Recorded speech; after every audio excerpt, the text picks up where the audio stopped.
मैं एसडीएम मोहर और डीसी मैम रियासी से ये कहना चाहूँगा कि यहाँ पे ये थारल टू शिकारी की जो रोड जा रही है, यहाँ पे ये पब्लिक इकट्ठी हुई है। आज मैं यहाँ मौके में पहुँचा और मैं यहाँ मौके पे आके लोगों से जानना चाहता हूँ कि आज मशीन जेई साहब जो हमारे चंडीगढ़ से आए हुए थे वो मशीन को लेके वापस जा रहे थे और इतनी सारी पब्लिक यहाँ पे जमा हुई है जिन्होंने मशीन को रोक दिया है और ये लोग मशीन को जाने नहीं दे रहे हैं। मैं इनसे पूछना चाहूँगा बारी बारी एक एक से कि क्या वजह है, किस वजह से इन्होंने मशीन को रोका है। यहाँ पे हमारे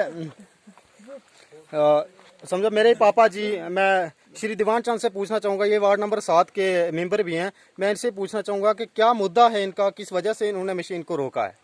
हाँ जी, इनका मुद्दा ये है लोगों का कि हमें ये रोड यहाँ से कटाई शुरू की है ऊपर से नीचे थारल को जाने के लिए, तो यही कटाई लगनी चाहिए और यही काम होना चाहिए।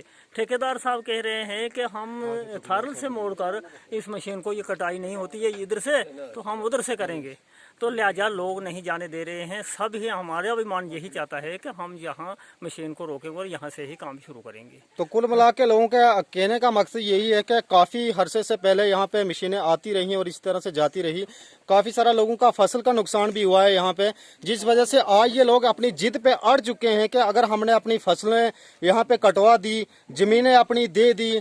जब काम शुरू होता था कोई ज़मीन नहीं दे रहा था तो तब भी लोग कहते थे, यहाँ पे जेई साहब आया, कोई भी यहाँ ठेकेदार आया, कहते थे नहीं जी आप लोगों के पर्चे लग जाएंगे, आपको थाने तक पहुँचा दिया जाएगा कि आप लोग ज़मीनें नहीं दे रहे हैं। जब ज़मीनें भी दे दी, फसलें भी कटवा दी, आज रोड बनने पे फिर से भी ये लोग कह रहे हैं कि भाई आप लोगों के खिलाफ पर्चे दिए जाएंगे, आप मशीनों को क्यों रोक रहे हैं। तो मैं इसी से यहाँ पे चौधरी शबीर अहमद जी हैं, मैं उनसे पूछना चाहूँगा कि यहाँ पे क्यों मशीनें रोकी हैं आपने और ये पब्लिक क्यों खड़ी है। जी रियाज अहमद जी। मेरी ये गुजारिश है मैम जी से, एसडीएम जी से और ठेकेदार साहब से, क्योंकि आज से तकरीबन 2 साल पहले की बात है जो गुंजोट से फलनी ये रोड जा रही है, क्योंकि 2 साल से पहले शिकारी से ये काम थल की तरफ शुरू किया गया था। तो यहाँ पे लोगों का फसल और मकान ये जो है वो गिर चुके हैं, सब कुछ हो रहा है, लोगों का नुकसान हुआ है।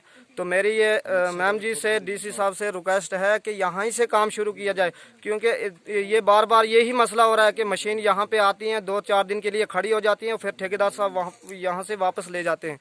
तो इसलिए हम आज धरना दे रहे हैं कि मशीन यहीं से शिकारी से थल लगनी चाहिए, काम यहीं से शुरू होना चाहिए। तो वहाँ थल से जो है वो दूसरी मशीन वहाँ से लगानी चाहिए, क्योंकि जब तक हम यहाँ से मशीन नहीं ले जाने देंगे। जी आपका क्या कहना है। बात यह है कि ये गंजोट टू फलनी जो रोड है, इसमें काम जो है कोई भी ठेकेदार आता है दिलचस्पी से काम नहीं करता है। बीच बीच में ठेकेदार आते हैं, जिस वक्त घास होता है या मक्की खड़ी होती है तो उस वक्त ठेकेदार मशीन को लगाते हैं, हमारा नुकसान कर देते हैं, घर जो हैं वो गिरा देते हैं। इस वक्त काम करने का टाइम जो है, इस वक्त घास भी नहीं है और फसलें भी नहीं है, तो इस वक्त काम नहीं चल पड़ रहा है। ठेकेदार जो है 2 दिन के लिए मशीन लाता है और जल्दी में वापस लेकर भाग जाता है। तो हमारा लोगों का नुकसान हो रहा है, हम लोग बेघर हो रहे हैं, घर जो हैं वो गिर रहे हैं, फसलें जो हैं वो कट गई हैं, तो इसलिए हमें यहीं से काम चलना चाहिए।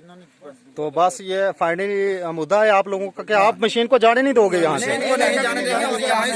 कभी नहीं, लोग अपनी जिद पे अड़ चुके हैं और यहाँ से मशीन को जाने नहीं दे रहे हैं। मैं डीसी मैम से ये रिक्वेस्ट करता हूँ कि इन लोगों का फैसला जल्द व जल्द किया जाए, एक्शन साहब को फोन किया जाए, जे साहब को फोन किया जाए, ताकि इन लोगों का जो मुद्दा है, जो रोड यहाँ पे चल रही है, ये रोड का काम जल्दी से इसी तरह से, जिस तरह से काम चल रहा है, इसी तरह लगा रहे। बहुत बहुत शुक्रिया।